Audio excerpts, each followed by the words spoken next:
What's up, my friend? Before we get into this video, I want to let you know this is a podcast I did with the founder of Operation Underground Railroad, Tim Ballard. Now, this is a very important conversation, so I wanted to break the norm of my content because this is simply important. If you don't know Operation Underground Railroad, they are an organization that goes into dangerous situations to rescue women and children from human trafficking rings, sex trafficking rings, and organ harvesting rings. It sounds horrific, but there's 2 points I want you to know. Point number 1, the innocent people being unjustly held in human trafficking in some of the most horrific situations every day that you could possibly imagine. This is a real problem in the world. It's not really portrayed in the media at all. It's a major problem. So point number 1, it's important to raise awareness about this problem because there's innocent children involved that need to be helped. Point number 2 is you can help. Here's the deal. Freedom fighter that you are, I have partnered with Operation Underground Railroad and set a goal for the next month where the goal is for our freedom fighting community to raise $50,000 in funds to help save children, which means we're raising $50,000 for Operation Underground Railroad. Now, here's the deal. I know you and I, we stand for freedom. And we fight for freedom. We fight to regain freedoms that they've tried to take from us. We fight to hold on to our existing freedoms so they're not taken in the future. But with these innocent women and children involved in human trafficking, they don't have any freedom. All of their freedoms have been completely taken from them, and it'll stay that way unless people like us step up. Because I know we love freedom so much, I feel it's important that we do our best to give the gift of freedom back to people that have lost all freedoms. And they're not just people, they're innocent, vulnerable, quite honestly, helpless children and women. So I think we can crush this $50,000 goal. But the point being, before we get into the podcast, if you can make a donation, it'll be instrumental in supporting us crushing this $50,000 goal to save the lives of children and give them their lives and their freedom back. So you'll see a link somewhere around this video.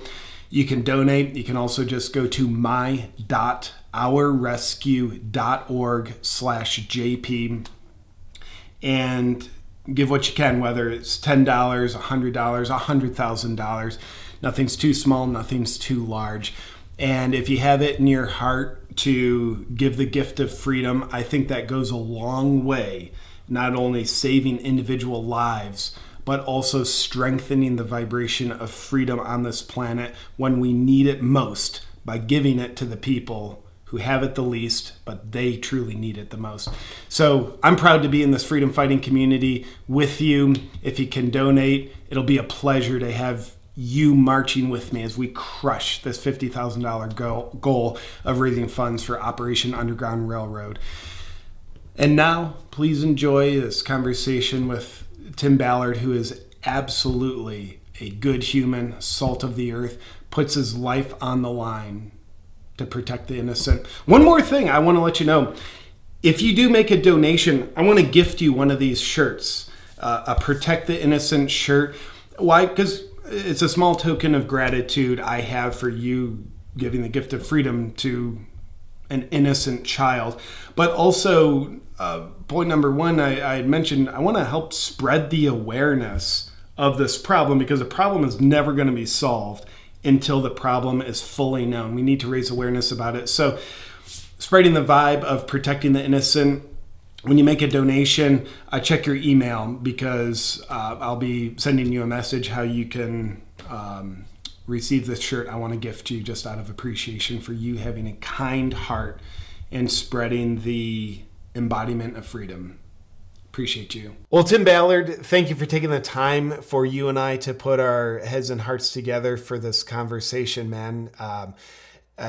You being the founder of Operation Underground Railroad, it is an absolute joy and honor to be speaking with you. I've been a long admirer of your work and so grateful for you being the force of good and rescuing innocent people the way that you are in the world. So thank you, brother, for being here. Well, I got to thank you. I've been following you for years, and I've known I had this podcast with JP. I've been traveling a lot, and my head's not always on right. I'm like, okay, so give me some info on this JP guy, and they screenshot your picture. I'm like, that JP, what? I was like so stoked because I've been a huge fan, huge follower. Really, JP, what you're doing is just on the other side of the coin of what we're doing. And the analogy I put forth, it's like we're catching bodies at the bottom of the waterfall, and some of them are still alive, and we've had to resuscitate them.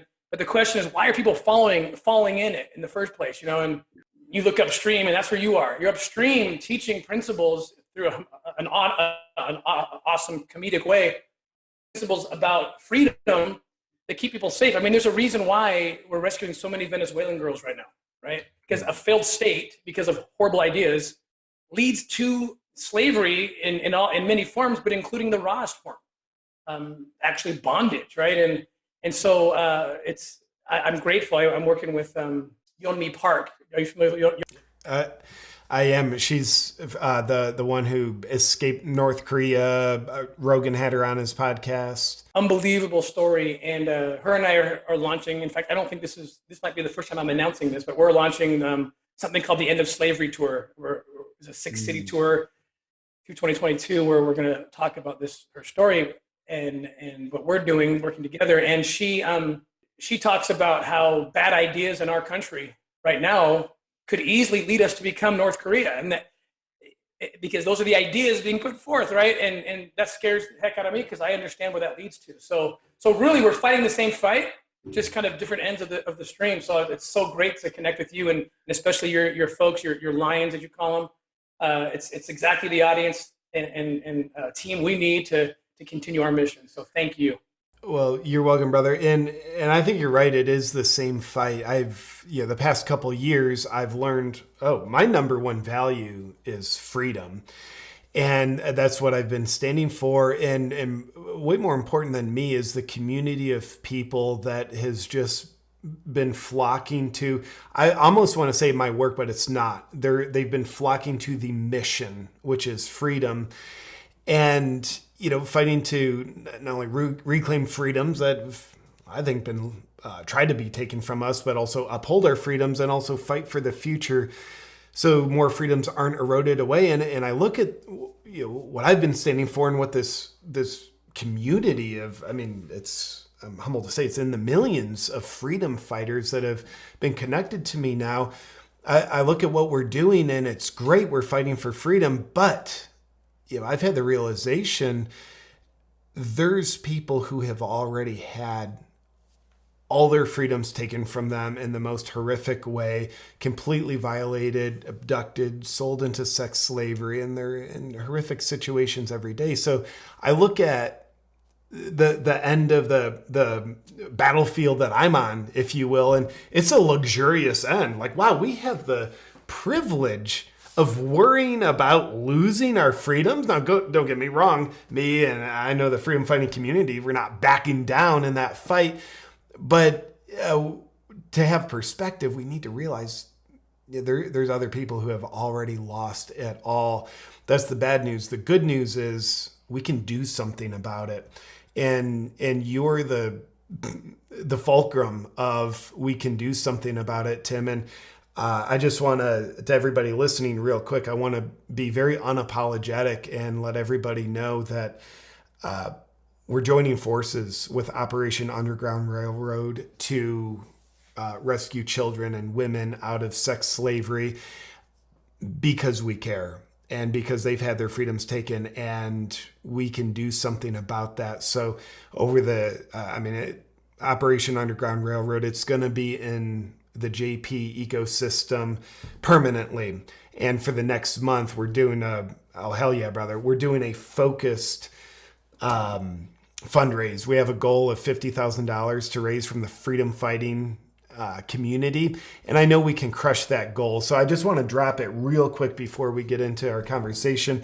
Those of y'all, if you're ready to start supporting supporting Operation Underground Railroad, which is truly supporting and rescuing and gifting people in horrific situations their freedoms, their lives back, and caring for them, you can hit up the link around this video or the podcast. Otherwise, it's my.ourrescue.org/JP.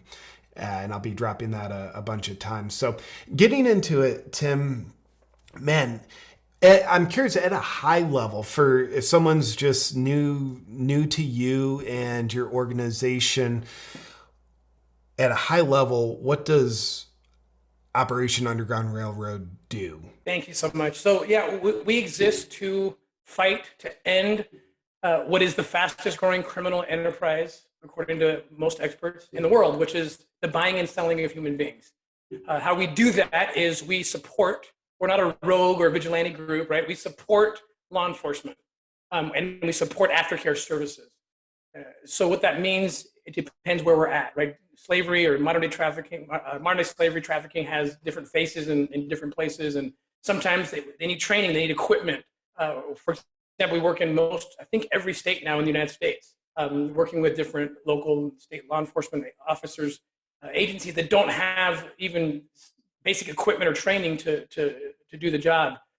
Sometimes overseas, they'll ask us to actually go undercover. They'll sign us up as officially informants working under the jurisdiction of that government, and we'll go undercover and infiltrate these trafficking organizations that have women or children. What that signals to us, by the way, is that the United States, the reason they ask us to do it more than anything, more than our skill set, which we have to do that. We have all these former state and local and federal former undercover operators. But what it signals is, why do they? Because we have this face, and the United States, we are the largest, generally every year, the largest consumers of child exploitation material, which I call child rape videos. I get attacked by some for doing that, but those who attack me haven't seen thousands and thousands of hours of child exploitation material like I have through my career. These are child rape videos, and that's not an exaggeration. So we are the consumers in this country. We are the demand. Last year, the State Department put out a report saying that the United States is now in the top 3 for destination countries for victims to be brought into.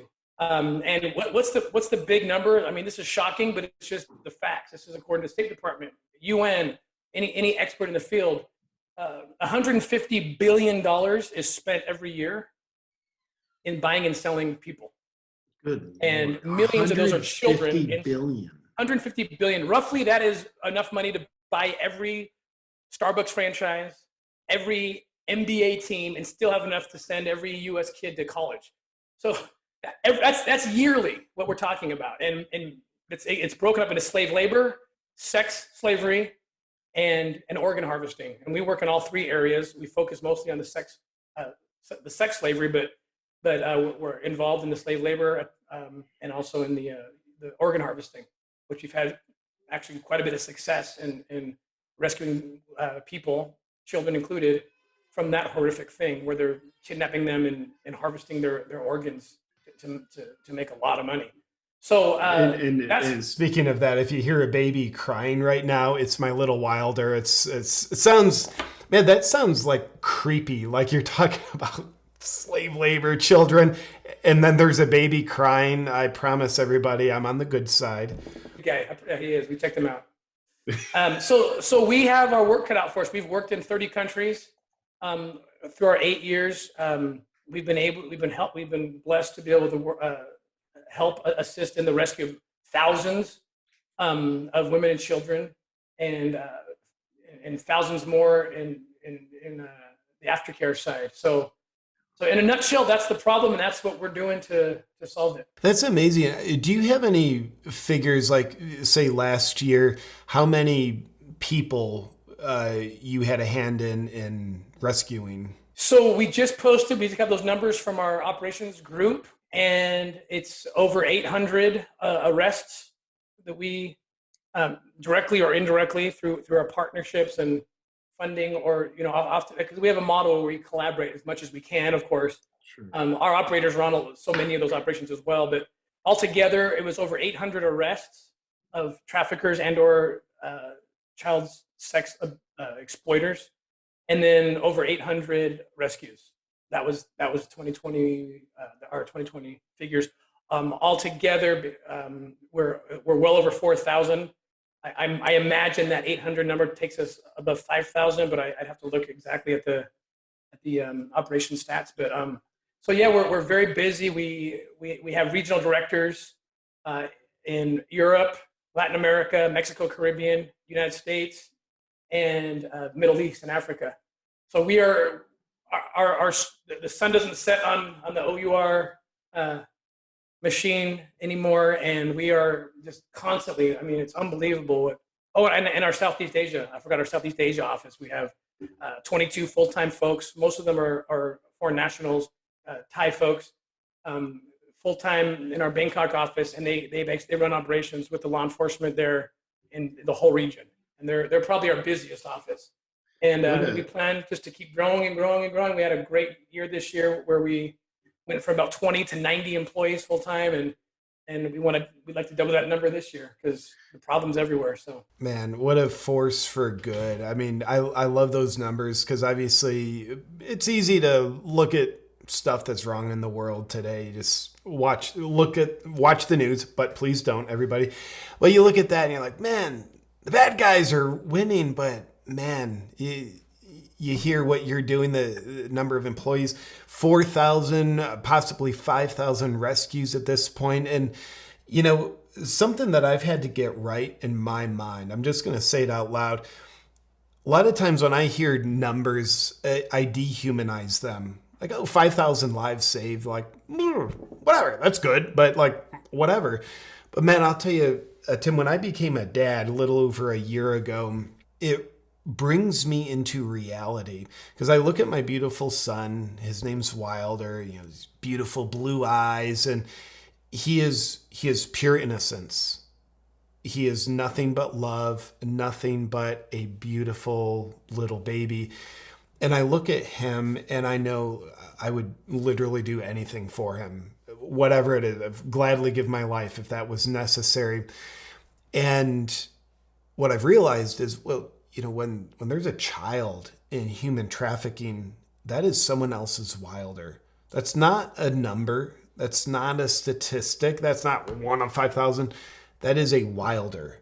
That is a droplet of God that has been wrongfully placed in a horrific situation. I have no idea why, but they have been.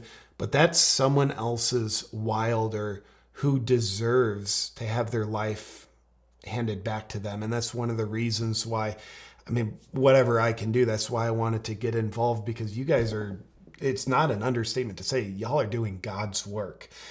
And a quick logistical question. I'm curious, you mentioned obviously you partner with local law enforcement to be as effective as possible. I think of like law enforcement, like, well, cool. Like they should be like taking down traffickers and rescuing people on their own already. So I'm curious what Operation Underground Railroad brings to that table that's unique and effective. Right. Great question. The answer to that is, and I've worked almost 20 years now in the field of human trafficking as an undercover operator in the government for 10 years, or 12 years, then left and started this. And what I learned, and the reason, frankly, that I left a great job to do this was so I didn't have jurisdictional limitations, so we could get to law enforcement where the bigger numbers were of children, because we'd always come across these leads in the government, but we couldn't do anything because we didn't have a jurisdictional mandate. We had no authority, and this allowed me to build a team around that and go to those places, because unfortunately, human trafficking, child exploitation, these are generally law enforcement cases that don't just land on your desk, right? There's a lot of cases, we call them reactive cases, right, that land on your desk. Bank robberies, homicides. There's a dead body in the street. You have to do something about it, right? But these are businessmen that are selling these kids, so they're taking measures to conceal their nefarious deeds. So it requires a proactive approach. And as you can imagine, I don't blame any law enforcement agency for doing this. The last thing that gets attention is proactive cases generally. Why? Because no one knows what they don't know. Like they have to, with limited resources that they have to respond to the things that are right in your face and the media's face. They've got to respond to it. So what gets hurt is, because every budget, law enforcement in the U.S. and out, I believe, are underfunded, especially overseas, or small jurisdictions in the United States. They're underfunded. And so we come in with those resources. And before I get into that, I'll just go into saying that during this whole defund the police movement, I was pulling my hair out because it was like, wait a minute, I literally exist to fund the police because they're not funded enough already because so many can't get to the proactive cases. I mean, these cases require software to do it right. They require crazy training. They require hours and hours of days and weeks and months of undercover work, infiltrating these organizations. It's the only way to get in. You got to infiltrate. And if you're defunding, the first thing that's going to be lost are the very capabilities required to rescue women and children from slavery. So it's just like, what are you thinking? You know, trying to attack this in our country. And then, you know, when it's such a problem already. And so we show up and we sit down with them and we say, look, we basically have all the experts here. And we do. I mean, our team is absolutely fabulous. We just hired the prosecutor who prosecuted almost all of my human trafficking exploitation cases when I was an agent. I had a dream to someday bring her to OUR. And we got her last month, and she's just phenomenal. I'd say the government expert in fighting human trafficking, and she's now our director for our chief legal for all of international operations. But so we sit down and we say, look, we have the tools. We know what it requires. We know how to find the kids. We know how to find the women. We know how to do the aftercare. What we put them in the driver's seat, because the idea is to train them, is to get them not just feeding them, but, you know, providing them a fishing pole, you know, as you say, right? Not just giving them fish. And so they say, here's what we don't have. So we set up the trainings and we tell them ahead of time, you know, if we help you, any kid or woman that you rescue, you have to use our vetted aftercare services that we have, our partners, mostly it's partners that we work with. Otherwise, we're not going to do this, because I've seen too many cases where the state runs the aftercare and the kids just go in and get kicked out the back, and the traffickers are picking them up. So we have to have boots on the ground. I mean, I've had to do some cleaning up in-house because I can't get some people to understand that vision. We have to be on the ground to make sure that they get the aftercare that's required, because there's no rescue without that piece. So then we go to work. You know, sometimes they want to get a digital forensic tool. Sometimes they want us to go undercover. There's various ways to infiltrate, but it always is the same thing. It always begins with some kind of an infiltration into these exploitation rings, these child trafficking rings, and it's always proactive. So proactive, that's the key. Unfortunately, I don't think like a criminal very well. So I've got enough problems. I'm glad I don't know how. I'm curious what it looks like, trafficking rings. You know, I've heard apparently the Mexican drug cartel is very involved in human trafficking now. I've also been told, I don't know if it's true or not, that human trafficking is more lucrative for the drug cartels now than drug trafficking. And I'd imagine there's a range of what trafficking ring looks like with these scum of the earth people, but I'm curious if you can share a little bit about what that picture looks like, and, you know, basically, in other words, like who your organization is having to deal with. Sure. So these are, and I hate to sound at all like I'm minimizing if I'm not, but they're businessmen first and foremost. Like, they are trying to make money. So like people say, hey, I've seen the movie Taken. Is that how it is? And I'll tell them there's a lot of aspects to how the victims are being treated that, yes, I recognize, but it's generally not going to be the white van that comes and snatches the girl out of the car or out of the house, right? That's bad business. It's better for them to go in and lure someone out. Go, you know, the Romeo trafficker who pretends to be your boyfriend, and takes the 13-year-old girl and she falls in love. Oh, come see my family in Honduras. And boom, now she's gone. That's generally how it works. They generally work, not always, because I'll give you an example of how the criminal networks work as well. But they generally are smaller cellular structures. And they control like a certain region. And that's kind of their region.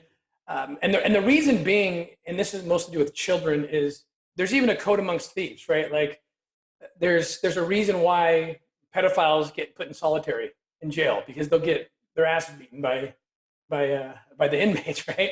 So if they get too big, eventually you're going to find someone who's fine selling drugs or fine doing X, Y, and Z. But hey, I got a 10-year-old, so you're not going to sell that girl, are you? So sometimes they say that way. That's somewhat theoretical as well, because I've also seen that rule be broken, and I've seen it, especially on the border right now, where we have a tragic situation. Our very policies are actually stimulating the trafficking of children and people in general into our country, because what the policy states, which is insane to me, and it sounds humanitarian on the face of it, but it's not. It's the opposite. Is if you show up with a child, then you get automatic passage into the United States with a notice to appear in an immigration court in like 3 or 4 years. Something like 60-70% never show up because they're already in, right? And so that's not show up with your child, but just show up with a child. If you can convince the government, if you can convince the Border Patrol or the Customs and Border Protection officer at the port of entry that it's your child, then they have to let you in. And no fault to these guys. I know these guys and girls. They're amazing. But when you have an onslaught of thousands, you don't have time. Why are there so many unaccompanied minors when Trump was the president, it was cages. Now it's something different. It was never anything. What those are the lucky ones, to be honest with you. I'm relatively speaking, but they're the ones that got identified as not being with that person, not being the child. So it's like, you're not the kid's father. We're going to take them, and then we're going to try to find their parents, right? That's what's going on. But the vast majority, I believe, are getting in, and all they have to do is move. First of all, get rid of that policy. Because what they're doing, you can imagine, you're a businessman. These guys are making $14 million every day, these criminal organizations on the border, every day. Because they go in and they say, hey, we got you sure passage into the U.S. And I've been on the other side of that border, both as an agent and as OUR, and I've interviewed these people coming across, and they said, the guy said I owe him $3,000, all I had was $500, so they raped me and sold me for sex all the way up from Guatemala to El Paso. And that's how they got it out of me. And then they give me this kid. And they say, okay, just tell him that this is your child. You call her mommy, you call him daddy, okay. And this poor kid just getting recycled. And according to the director of Human Trafficking Foundation, I can't remember the name exactly for Latin America, they have studies and they believe that there's 60% of those children being used as pawns eventually are also sold for sex. Right? So it's just a total mess. If we just moved our immigration courts and the whole asylum process as an attachment to our embassies overseas, that problem goes away. Because now you get the honest asylum seekers. Because no one's going to try to loophole the system, right? In the meantime, we're just inviting traffickers with our policies to continue hurting kids. And with what you just said, and I've heard some other people, who are in the know share perspectives that very much support what you just said. Is the border policy, it seems as though it's the perfect recipe for human trafficking, kind of like you might not be able to design it better. So and this might be speculation, but is that by design, or is it by pure negligence and ignorance, or is it unknown? I think for some it's probably by design. I think for others, it's ignorance. I remember hearing, it was so frustrating, a very high level official, maybe or maybe not the second highest official, do a post back years before the current administration. And I was so shocked by the post. It was when Trump was trying to build the infamous, evil wall. And I spent a decade on that border, on the Mexican U.S. border as an undercover operator trying to rescue children. Some of my dearest friends are in high level positions in Mexico, and they favor the wall, at least those that are in tune to children, because this is their last chance to be rescued before they come into the horrific world of American pedophilia, the monsters here. And again, like I said, we're the top consumer for child sex. So they want the kids up here. Now, the post that this, at the time, senator put to fight against the idea of building a wall. And again, the wall is not the perfect solution. It's something. There's a lot of other things that need to go into it. But it was so astonishing. I really thought she doesn't know. She just doesn't understand what the port of entry looks like. I have to imagine that. And people just don't understand. Because she said, why do we need to build a wall? She called attention to an amazing case where the Border Patrol or Customs and Border Protection had seized tons of cocaine or some drug at the port of entry. And she said, see, we don't need a wall. They're trafficking through the port of entry. So we don't need a wall. The trafficking is not happening out here. It's happening here. And I just thought to myself, you cannot congratulate the port of entry with rescuing children or seizing drugs without simultaneously congratulating the wall, because believe it or not, the wall is what creates the port of entry. The wall forces traffic into the hands of experts who can rescue children. Kind of funnels them into Disneyland gets it. They get it, and they don't get accused of it being a vanity project or something. It's how you move the flow of traffic. It's as if to say, JP, that if there hadn't been a wall, but just every 200, 300 miles, there's 2 posts and a gate, but no wall, the bad guys, whether it's drugs or kids or women, they're going to find that gate and try to go through there. No, they're not. They're going to go there because the wall forces them to go there. And I have so many examples in my career of where we rescued kids because the wall forced the traffickers to take that approach. Now, others will take the chance and go around where there is no wall. And I congratulate Texas and other states now who are doing the unthinkable, but it's what they got to do is they're just building their section of the wall as a state government. But I'm telling you, there's no question, it's 2 + 2 = 4. You're going to rescue more kids who are being trafficked from foreign countries. And it's not keeping out, what they want to say. You're trying to keep out the brown kids. No, you're trying to keep the brown kids from falling into the hands of the white monsters in America. That's what it is. The whole argument needs to be flipped on its head because that's what it is. Yeah, man, I so value self-responsibility. I think just that one virtue alone is the recipe for a beautiful life of meaningful contribution. And, the victim mindset could look at it like, well, the government's got these stupid policies and they're stupid, but we can't do anything about it. Let's try to get the government to change the policies and that will be how we fight human trafficking. Nope. We need to do the old Gandhi wisdom, be the change we wish to see in the world. And there you are, being the change that we need in this world. And whether it's our government doing their Afghanistan thing or doing their border thing, I think now it's like the health of the body. It needs to be solved at the cellular level where there's individuals who create meaningful change that starts to make this body of humanity that's got a cancer right now start to come back into homeostasis, or a human like you're a cell and then you create these other cells around you. That's OUR. And so I just love the self-responsibility that you model. And I'm curious because it's not every day. In fact, it's never happened in my life where I come across someone and it's like, yeah, JP, I started an organization to end human trafficking. What was your why of why you started OUR and got your heart pulled into rescuing the innocent women and children? So the very first case where I knew it was like, I have to spend the rest of my life doing this. It was in 2006, July 3rd, that night, a van came across the border at the Calexico West port of entry from Mexicali, Mexico. And inside that van was a little boy who was being driven by this white American, and the little boy was Mexican. and the guy's name's Earl Buchanan, and people can look it up. But he comes across on July 3rd, and we had identified images of him raping children. And when we intercepted, the U.S. Customs and Border Protection intercepted again, because the wall forced him to smuggle the kids through the port of entry.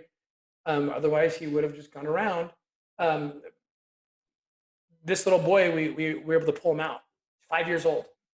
And it was the first time in my career, I'd been working this for about 4 or 5 years. It was the first time in my career that I was looking at and holding a little boy who I had seen be raped in a video.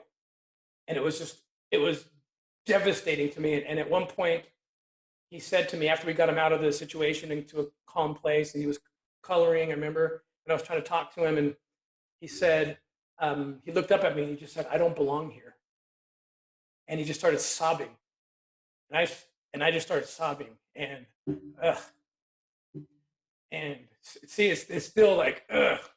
And he jumps over and just runs to me. I'm just holding him, shaking, and he's shaking. And anyway, that case went on. We got evidence out of that van. We ended up hitting the guy's place up in San Bernardino County, in Southern California. And he had like a whole like studio almost inside his house, which was concealed inside a big compound, like a big barn or something. And he had a closed circuit cameras. And he was making the videos, and there was a total, including that little boy, his little sister, and then 10 others who we identified who he had kept in this place and was sexually abusing. But it was at that point where I remember I went home that night, or it was actually several days later, I finally made it home after this crazy case. It was July 4th, by the way, 2006, that we raided that place, which was not lost on any of us, because here we are really understanding, like you said in your intro, right? What freedom is. This is the rawest form of slavery, and to celebrate freedom that way was both beautiful and just heartbreaking. But I went to home that after several days, and I wasn't sleeping, so I was already exhausted. But I literally, and I'm embarrassed by this, but I walked into the house and I saw my children. Again, you can relate with this because you keep bringing up your boy Wilder, right? I see my children, and I'm just going, like, they're happy running around, and just 10 miles away is that port of entry where I lived at the time, where kids are being brought in to be raped. And it was too much. My mind couldn't handle it. And I remember my knees started shaking, and I literally fell down on the ground in my house. And my wife, the sweetest angel in the world, comes running over to me and just like holds me and like cuddles me. She's like, "What happened?" She didn't know. I didn't, and she kind of was talking to me about, this is painful, but imagine their pain. Because I was going to give up. Like, I remember telling her, I think this is my last case. I'm going to go do something different. I'm going to go sell real estate with the family business, and she's like, you can't. And your pain is nothing to theirs. And that was it. On that day, it was probably like July 6th or 7th of 2006. I said, that's it. I'm not doing anything else. And that very year, a law was passed called the Adam Walsh Child Protect Act, which was the first time that U.S. agents were authorized to go overseas in search of Americans who were raping children in foreign countries, and foreign children included.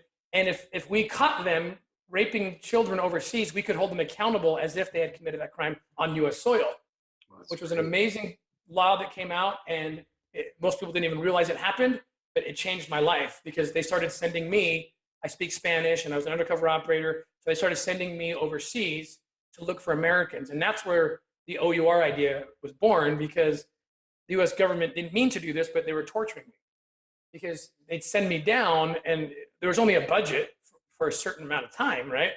And if I couldn't find the American in that little window, then I couldn't make a US case. But the only way I knew how to find the American was to infiltrate the trafficking ring. So I would almost always, we would get into the trafficking ring and find the kids. And then it was like, okay, come home. Where's the American? Come home. I can't come home. I'm the bait. And the host government's like, you can't leave. And so there was enough of those cases until finally in 2012, there was a case in Colombia where that had started, and I couldn't finish the case.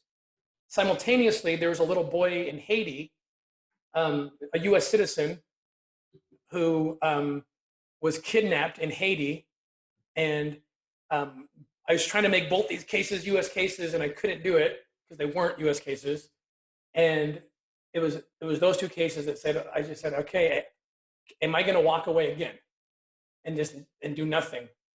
And on that Colombia case, we thought we could rescue over 100 women and children, and I was not going to do it because I was cowardice. And it was my wife again. She's like, wait, you walking away? I said, I have to. They told me I have to. And I don't blame the US government at all. Like, if I was my own boss, I'd be telling myself the same thing. Like, you have no mandate, you have no money, we can't do it. And I remember to my wife, I said, yeah, I gotta come home. I can't do the case. And she said, do you think if you stayed, you guys would be able to rescue the kids? Oh yeah, for sure. Like, I know we can. The plan is perfect. We've identified the organizations. Yes. And she said, well, this is crazy. Like, you got to quit your job and do this. I'm like, are you nuts? But she was speaking straight. She was speaking truth, right? Like, you think your job is more valuable than rescuing 100 people? Like, are you going to go back to God and tell him that, hey, I had this choice and I chose me? And I was like, yeah, I'm going to choose me. That's like, again, I'm not proud of this, but my wife said something to me that ended the debate forevermore. She said to me, I will not let you jeopardize, and these are the exact words because it was that profound to me. I will not let you jeopardize my salvation by not doing this. I said, if that's how you feel, and life is short, we're going to meet our maker, you're right. This leave. So I was left, and we jumped in and we rescued on that Colombia operation. There's actually a documentary about this whole story called Operation Triple Take. It's won 3 Emmys, but no one's seen it yet. It comes out this year. And there's also a feature film about this story starring Jim Caviezel. He's the guy, the Count of Monte Cristo, Passion of the Christ. I don't know if you know who Caviezel is, but person of interest. That film comes out, and that tells this very story I told you as well. And then the Haiti operation, we went to look for that little boy. We never found him, but we found the trafficking ring that had him. And we were able to liberate 28 children from a false orphanage. They were pretending to be adopting kids, but they were selling kids for $15,000 to whoever, pedophiles, slave labor, organ harvesting, whoever showed up. So this was all in 2014, these 2 cases. And those 28 kids, and to answer indirectly your question about the why, the big why I told you, but now there's a secondary, very powerful why, because 2 of those 28 kids that we rescued in that Haiti operation, Catherine told me we're adopting. So I said, yes, ma'am, I know your salvation quote. You don't need to give it to me again. Well, I'll bring them home. So we have those 2 kids. They're our kids. We have had them for 3 years now, and seeing them every day is the other why. Like, you look at these kids. So when you say you look at Wilder, your kid, and think these are other people's, that is even so real for me. That's because I'm very looking at these literal kids. for you. Wow. I know the trajectory of their lives. I know what was going to happen to them had they stayed there, and instead they're here and they're super happy. And we have 9 kids, 7 biological, so they just fit right in, and they're the happiest kids in the world. I mean, I woke up this morning and I was with them, and they're just as happy as can be.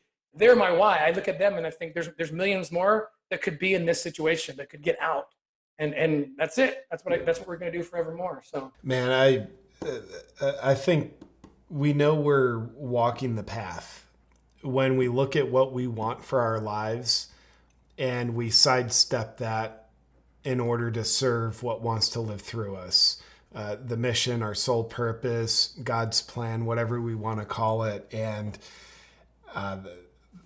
that's what I heard you testifying to. You heard your calling, and your wife helped rub your face in your calling. And I know I need that. But I hate to admit it. I know I wouldn't have done it. I was like actually begging for Catherine, my wife, to say, this is stupid. What are we doing? Like, I was like, just say it and I'm out. Instead, she said the opposite. And I was like, oh my gosh. I'm curious with OUR, the process of rescuing. You've shared a little bit about, the phases and then aftercare, but I'm curious, maybe hitting the zoom in button a little bit on that, because I know what OUR does. It's not walking up to a room kind of like stray puppies, scooping kids up and skipping off to safety. So I'm curious if maybe on the spectrum of what like an example of on the easier, safer end of the spectrum looks like on an operation, and then on the other end, like difficult and dangerous, just what that whole spectrum can look like. So I guess like the easiest and the best case scenario case, we sit down when we sit down with our government clients, our partners, and we just are saying, look, first of all, we have to convince them that we're not selling anything. Oh, when's the software pitch or the software pitch? No, there's no software pitch. There's nothing. Like, we're just here to help you. And so once we get past that and we say, okay, what pending cases, what cold cases do you have? And we'll start with that. And they usually always have something, at least a lead. This place over here, this, So the easiest case would be, look, let us, what do you need? So for example, here's a case that one of the last cases that I did an undercover operation. They said, we're getting all these complaints. It's a particular country. I can't name it quite yet because there's too much pending right now, but there's a little resort, this beautiful resort in this beautiful resort town in this foreign country. And they said, we're getting all these reports of women and children who are telling us they're brought in there against their will, they're beat up, they run away, they're forcing us to have sex with these people.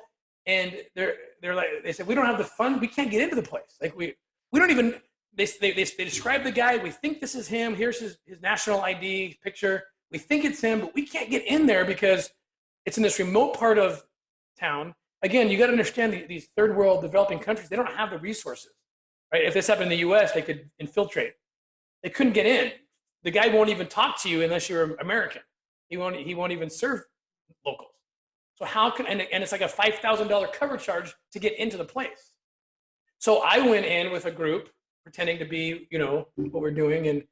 And we got in there for them. All they needed, literally, they had enough evidence. They just needed to confirm that there's minors in there and that that we got a picture of the same guy that matches who they thought it was. I mean, it was all of 2 days. We went there, we hung out. And by the way, we have different mechanisms, ruses that we use so that we don't ever have to partake of any sex act while we're in a brothel situation for even 2 days. There's different ways to do it, which would make sense if I told you, but I mean, I would tell you offline. But so we don't have to, and we totally convinced them anyway that we are who we say we are. And literally, that's all they needed. Picture and a couple pictures, a couple of recorded interviews with some of the minors, 13, 14-year-olds who were like, yeah, I'm 13, and then off they goes, and boom, they have their arrest warrant, they have everything they need, and they go take the place down. So that would be like the simplest, like straightforward, and a lot of our cases end up being just like that. Some of the more complex ones have to do with on the digital forensic side. So I'm so proud of our office in Thailand. These are amazing individuals. I really can't take much credit for what they did, actually. Just amazing folks. I wish I could say their names, but they would kill me if I did because they deserve all this. But they're such humble, just awesome guys and girls. But what they do is they run a forensic lab out of our Bangkok office. And there's multiple national agencies in Thailand and outside Thailand that come to this, we call it a fusion center. They come and we're generating leads for them. So we'll go online and just find some weird post about someone seems to be selling a 10-year-old. And then our guys will just pound it all online. Like pretend to be someone, hey, I'm looking for this, and then gathering all the evidence, and all of a sudden they find this is the house he's at. He's selling a 10-year-old. Looks like there may be 3 other 10-year-olds that he brings to the house based on this Facebook. I mean, these guys are so brilliant. They walk me through the case, and I'm just lost. I'm just like, how did you do that? Like, they're just brilliant, and they just know how to open source searching and undercover online. We provide these courses too to teach law enforcement how to go undercover online and how to, the digital forensic tools and all these things. So then they just walk over to law enforcement and like, boom, here you go. There's 10-year-olds being sold this house. You have all the evidence you need for a search warrant and an arrest warrant, and boom, off they go to do it. Sometimes they'll need, if we pretended to be an American tourist, which is really good because it gets them, like, that's the clients they're looking to serve, the traffickers anyway. So sometimes they'll ask our guys, okay, that's great, the digital stuff you did, we now need you to go and actually make the purchase for us. And we'll put a hidden camera on you. And so now that ups the stakes a little bit, and that's sometimes what they have to do. And then they get what they need to go in. And so whatever they need, we just kind of provide it as the case goes on. So those are very complex cases because it requires a brilliant mind, one that I don't have myself, but these are former law enforcement who are just amazing that we were able to hire, and they know what they're doing. And then after they seize the computer, now it's a whole nother game of do a whole digital forensics of the computer. What's in the computer? Now 20 more leads are spit out from there. OUR, we helped last year take down this major, it was a modeling agency. That was the front. They were actually trafficking children under the auspices of having a modeling agency, which that's a regular thing that we've seen, including that Columbia case I told you about, where the first one we did, it was a modeling agency where they had Miss Cartagena she's like 2010, Miss Cartagena, Kelly Suarez, her name was, and she was the recruiter, offering scholarships in fact, she had the gall to stand up and when she won her beauty contest with the platform that I want to help the impoverished youth of my community in Cartagena. And she was offering scholarships. So it looked like she was, to teach them how to be models. Well, she didn't tell, when she was running to be Miss Cartagena, she didn't tell the part where she takes those kids and sells them to foreigners for sex, right? So that was a similar case with this thing in Thailand last year. And our guys, they'd get the digital forensics, and then boom, they spit out like here's 10 more victims, here's 20 more victims. Because once you get the computers, now you're finding everything else. So they're very complex, long-term cases, but super, super effective. And so we're trying to get those tools and build those kind of labs all throughout the United States. We've helped build one in Bogota, Colombia, and we're putting one in Malaysia right now. So it's these forensic tools that really are key. Now, other cases that are this is a very long answer to your very short question. I'm sorry. That's great. Just cut me off.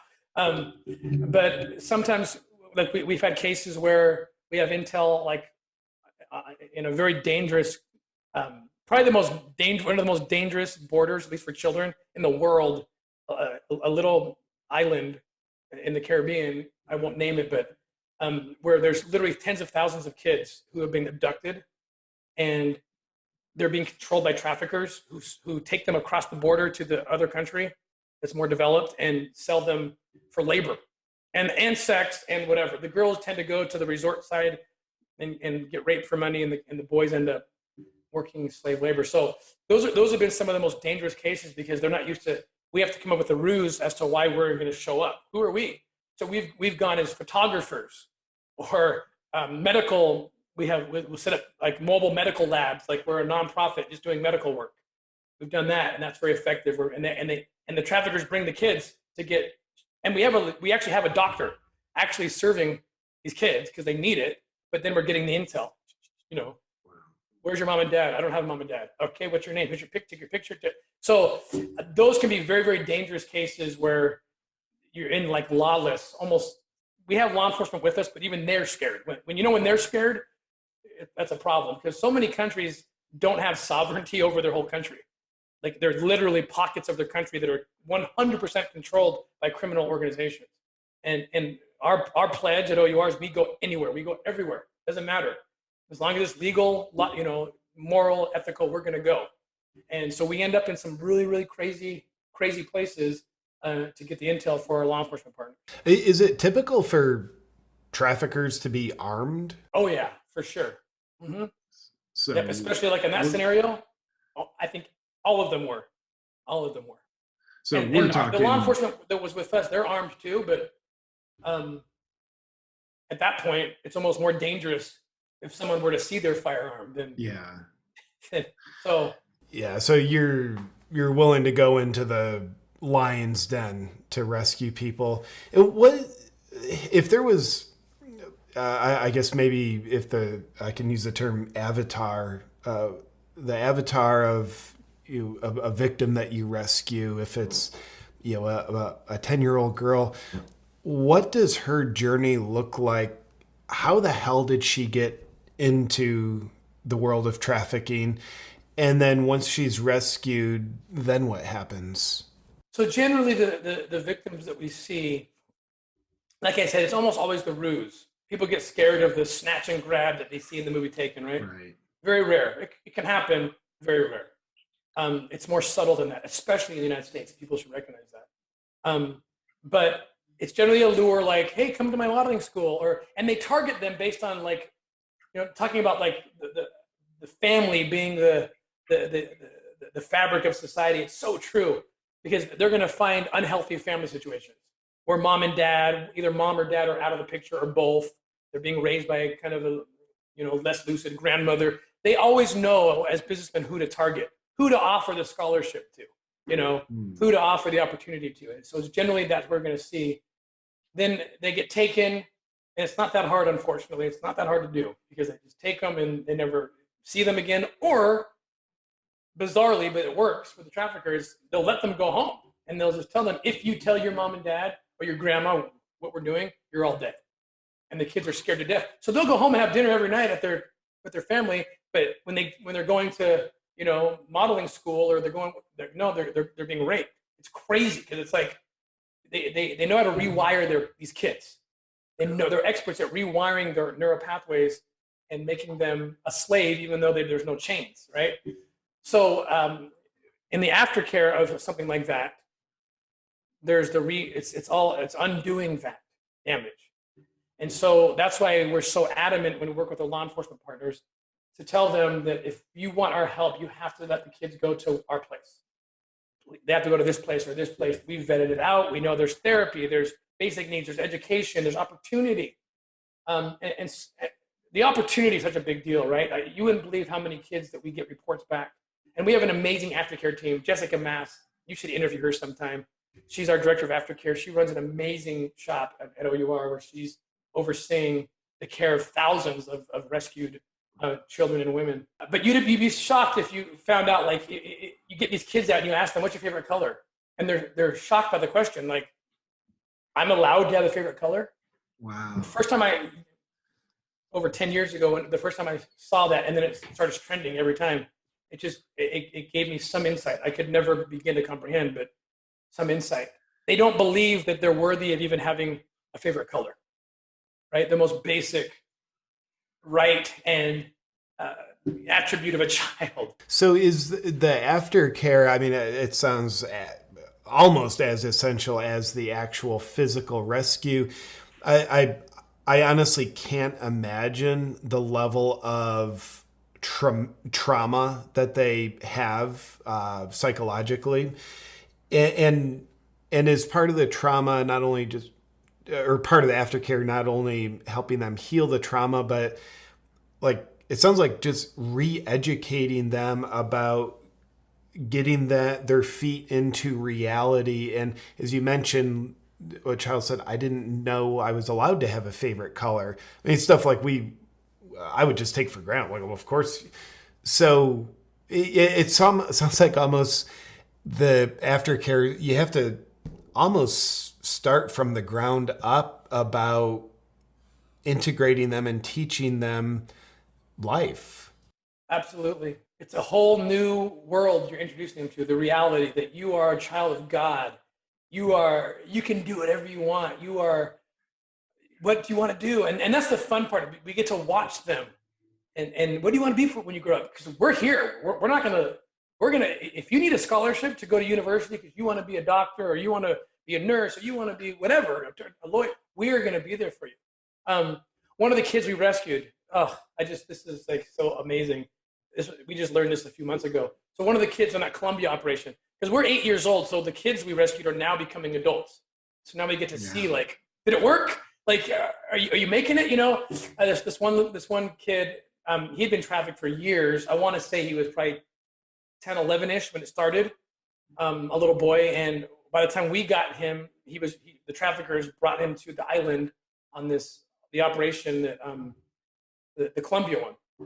And we got him into one of our aftercare partners called Renacer in Colombia. And he went through their program and we monitored it as we can.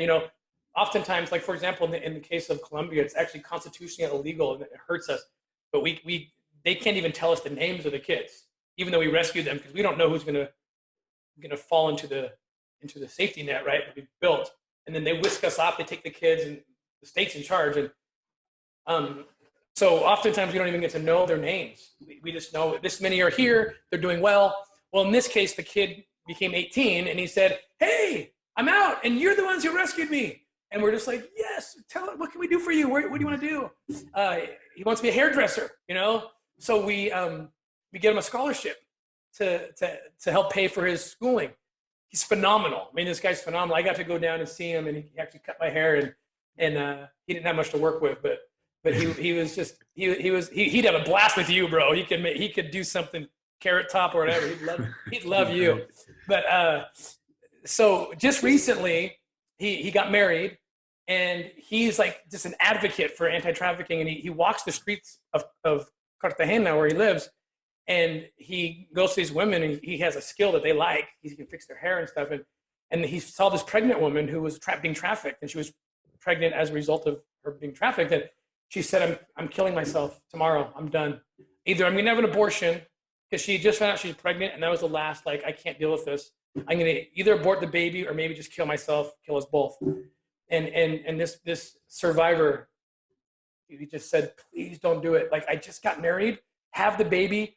We will adopt your baby. Wow. I'll be the father of your baby, and then I can get you to the same place I went to." And he convinced her to have the baby. He adopted her. He's the father of this child. That was, you know, it's just to see the next generation, like what this can affect.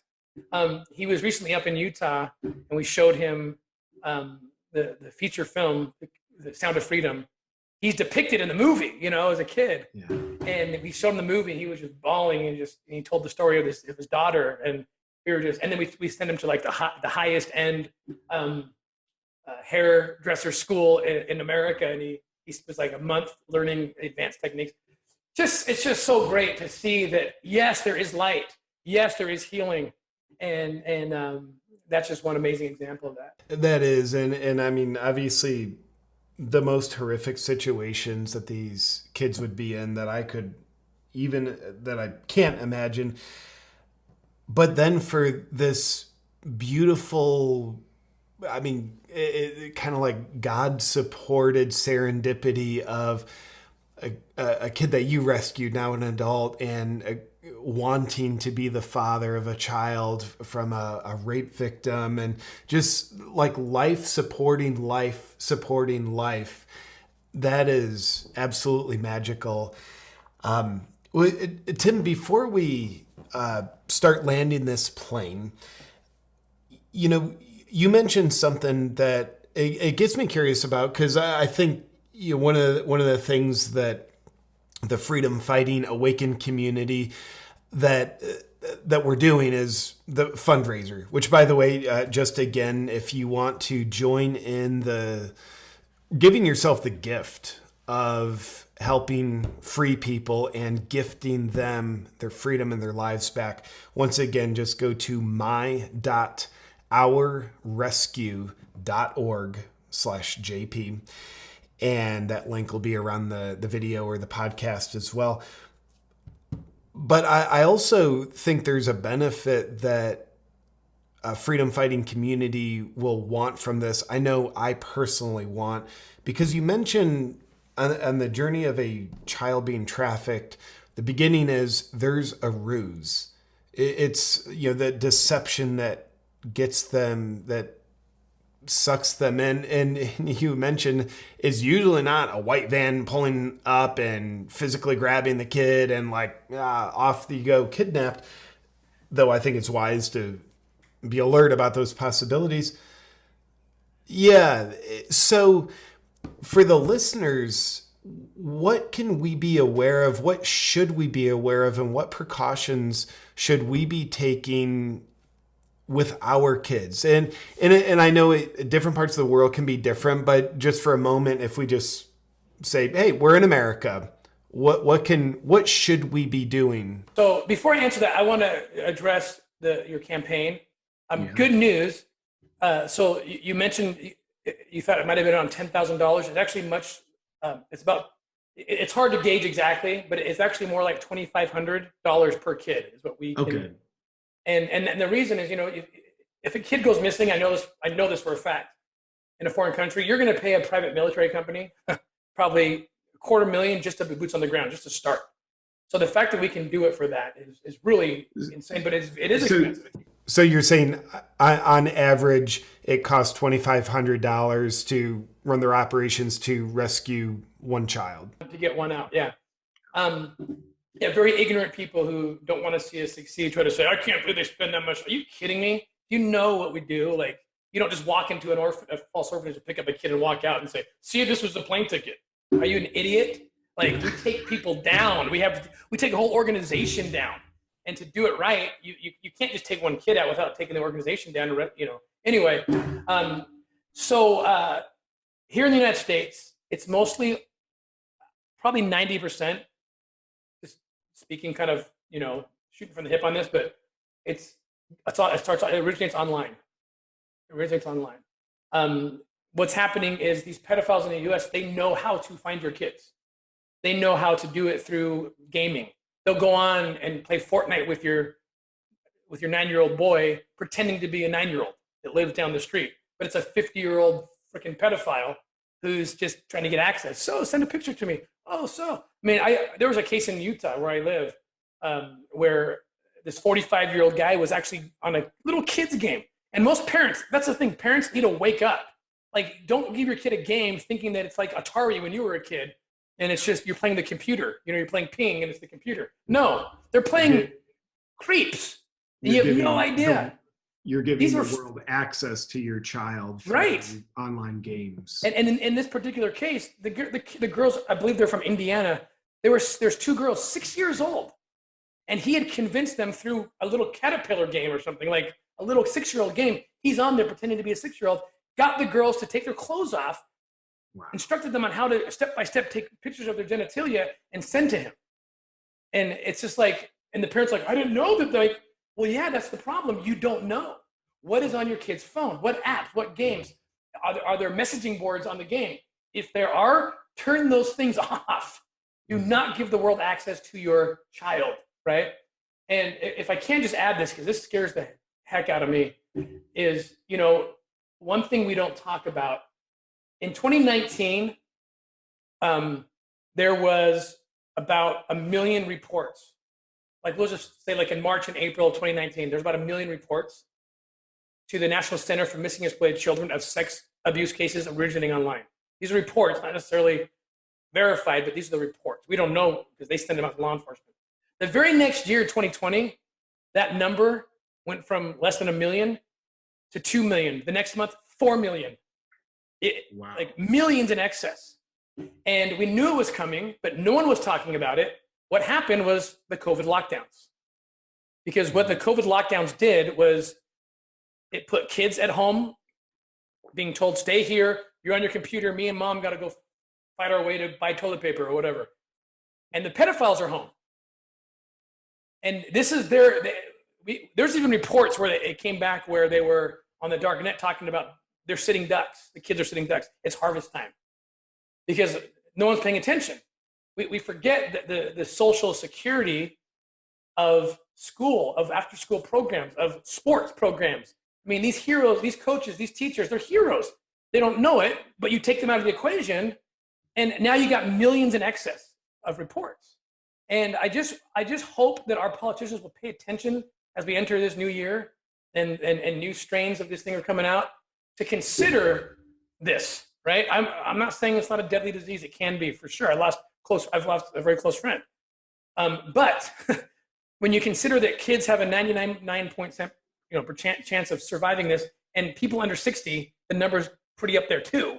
In other words, that social net, that security net of teachers and coaches and everything you want to pull the kids away from, that's what keeps them safe. So what's scarier to you? A virus that has a 99.9% chance of survivability, or millions in excess of the previous year of reports of child sex? That scares the hell out of me, right? Because we don't even know we won't know for years what happened to those kids. We just know those reports went out. So I wish we could wake up, and that's just one of 100 things, right? Of the negative externalities of of shutting everything down. It's so scary. And then at the same time, let's defund the police while we're doing that. I mean, here's the bottom line, and this may be the most important message I have. Kids can't riot. Kids can't march. Kids can't demonstrate, which is why we don't pay attention to them. And we make crappy policies. Bad ideas breed slavery, breed exploitation. And so that's why, again, I know who your audience is. I know who you are. What you are doing is saving lives. You don't even realize how many lives you're saving by promoting sound ideas that keep everybody safe and free. Well, amen. And thank you for really highlighting a lot of us in the first world country of America. Watch your kids online. That is a portal to give the world access to your children. And that's something, I mean, like being online on the internet, that's 20 years old. So it's a new damn phenomenon. It's not something, because a lot of us I look at my child and be like, dude, I was good. Like everything's fine. Well, my parents didn't have to worry about internet, who I'm connected to, who's finding me online. And I don't want to sound like a hypochondriac, but I'm a loving damn father. And I realize every other child is as miraculous and innocent as my little Wilder. Tim, there's been something I've wanted to ask you for at least 2 years. My heart gets inspired seeing friends of mine partner with you and support Operation Underground Railroad. I know Tony Robbins has been a huge supporter, Russell Brunson, my friend here in Austin, Aubrey Marcus. And when you were on his podcast, I was just listening to it, and I'm not sure if you guys touched on it. It's been a while since I remember, but I wanted to ask you, the realities of human trafficking, they seem to be so underreported on the news that it almost seems like intentional. Like, is there some kind of effort to cover up the realities of human trafficking?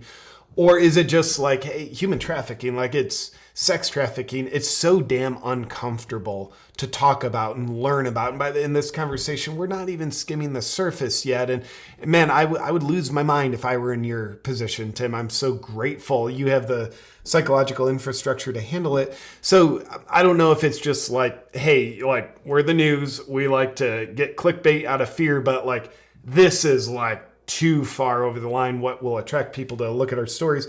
So yeah, I'm throwing this like 12,000 word question at you.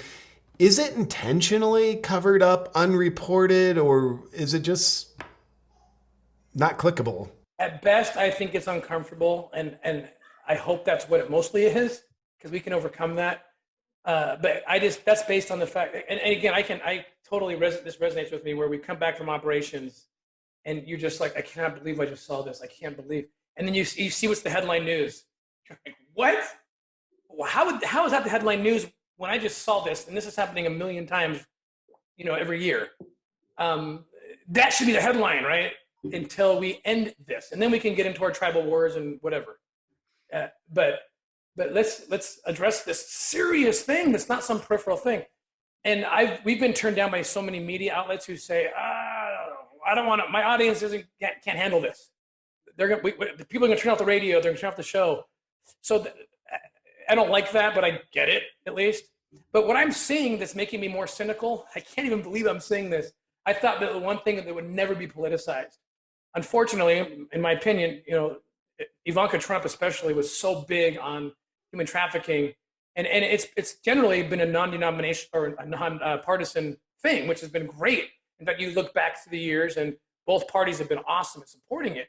I think that, and this is my opinion, but I think Trump came out so loud and did a lot. He appointed me to be the chair of his White House committee to end human trafficking. And so I saw great advances happening. And I think that because of that, the other side has been like, whoa, anything he touched is evil. So what we're seeing now in the post-Trump era, which I can't believe, because this is not partisan. I would have run just as fast to any president of any party and said the same things and served the same way, zero, with exactly the same passion. But what we're seeing now in the post-Trump world is attacks.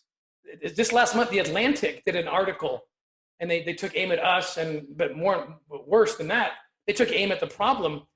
They narrowly defined human trafficking as like basically just kidnappings, and like no. The vast majority of these kids are being sold in a lure situation, or they're not. But they just narrowly defined it, and then literally the article's headline is "The Great Fake Child Sex Epidemic." No kidding. That's the name of that was the title of the. By the way, right in the middle of the Maxwell trial, that's when that story came out. And then they attacked me, they attacked us, they attacked every other organization. That you're playing on some, but they took upon themselves to decide what those stats were, ignoring the State Department Trafficking in Persons report, ignoring every report out of the United Nations and every government around the world. Just ignore it and just say it doesn't really exist. It's a very, very like this. And it's just like, that's the message. I didn't think in my lifetime I would hear any kind of a credible news organization come out and say that. But then again, I'm looking at other, other tabloid type, but closer to credible, who are now promoting pedophilia as a choice and something that should be, just add it to the letters of something. Like, no, you can't add that one. Yeah, I did a video on that about this radical left identity politics, inclusive to all. Like pedophiles, no. That term stigmatizing. We should call them minor attracted people. And then they liken pedophilia as it's like heterosexuality. It's not a choice. I'm so scared, JP. This is happening. Our director of aftercare just got back from a mainstream therapist conference, and she was near tears. She said there's a whole contingent of like mainstream therapists who are promoting this. Children can technically have orgasmic sensations when they're prepubescent. Therefore, we're denying them pleasure. Therefore, why can't an adult pleasure a child? What is going on? Fuck? That's what's happening. I've never thought I'd see it. I've been tracking since I was an agent in the government, the North American Man-Boy Love Association, which is not just something on South Park, it's a real thing. And they've been promoting those ideas, but they've been way out on the fringe. Their ideas are now getting traction in more mainstream venues, and it scares the hell out of me because that's where we're going. And you mark my words, what they're going to use, this is me prophesying here, this whole concept of emancipation where a youth can emancipate themselves from their parents. They're going to use that. They're going to force that. They're going to give kids the right to emancipate themselves. And who's going to swoop in? The pedophile, the minor attracted persons are going to swoop in and be their lover. And it's all going to be cool. And we are becoming Sodom and Gomorrah. So yeah, man, I don't know how to explain any of that. I can speculate, yet the level of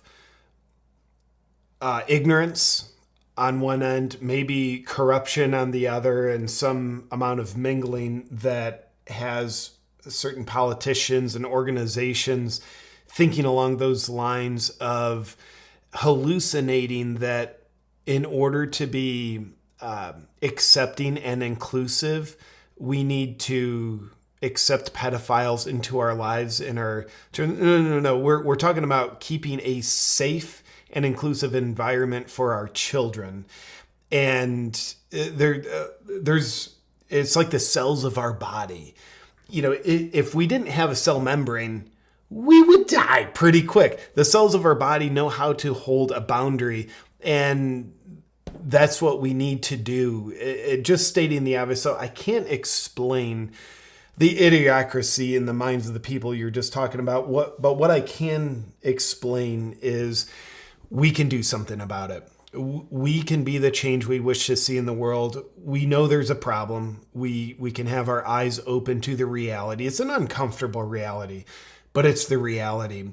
And as we can see that, we can choose to do something about it and let the crazies sort themselves out. But I think the more we join forces to be a mega force of good, then we're energizing the solution without energizing the problem. And I just thank you again for you being a force of good. Operation Underground Railroad being a force of good.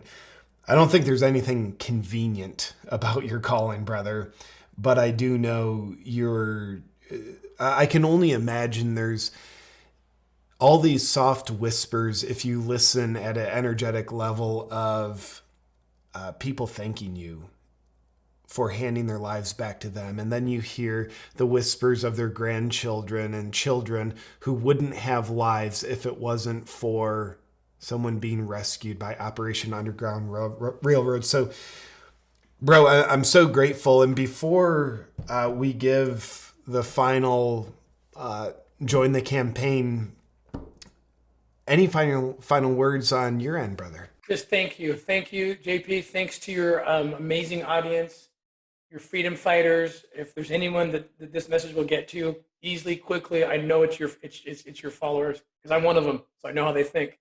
And just thank you guys. We can't do this alone. Our pledge to you is we will go to the darkest places. We will go anywhere. We truly, truly will. But I like to use the analogy of us bringing light to those places, but we don't. We need someone to give us the light to walk it in there, and it's you and it's your people. And so give us the light, guys. And if you do, we will. And that's not just donations, right? That's prayers. That's sending this video, this interview to anyone and everyone. Just getting the word out. Whatever that light is, talk about it. Rise up. And if you do that, we'll do our part. It truly is a partnership, and so we're grateful for partners like you. Yeah, man. Well, thank you, Tim. And I'll tell you. I'm talking about the freedom fighting community. We have the easy part. We can make a difference through donating some money. OUR has the hard part. Y'all go into harm's way. So you go into dangerous situations. So thank you. You have the hard part. It's easy to give. So here's the deal, my freedom fighting awakened community. For this next month, we have a $50,000 goal of funds raised for Operation Underground Railroad, which means we're funding the rescue of approximately 40 children, if my math is correct. So, and that's a big if my math is correct. So with that, whether you have $10 to give, 100 or 1,000, or you can give something on a reoccurring monthly donation, I just want you to know that your donation is going to rescue innocent people, a little Wilder, innocent child, woman who nobody is going to rescue unless it's us. And I also want to share, because I'm not the type of person that likes to preach and not practice. So my wife and I put our heads together and took a look at our bank account and said, we need to step up in a good way, in a big way for us. And what we're actually going to even make ourselves uncomfortable with the level that we want to step up. So I want to share with you, freedom fighting community, to get the ball rolling towards our $50,000 goal this month. My wife and I, our family's going to put up $10,000 in matching funds, and I don't say that to brag. Not at all. There's plenty of things we could use that money on, but I say that because it's important to practice what I preach, and I want to embody what I invite other people to do. And my wife and I looked at that, and we're like, well, I don't know, can we afford that? But we realized, like, there is nothing we could spend that money on that's more valuable than giving people their freedom and their lives back.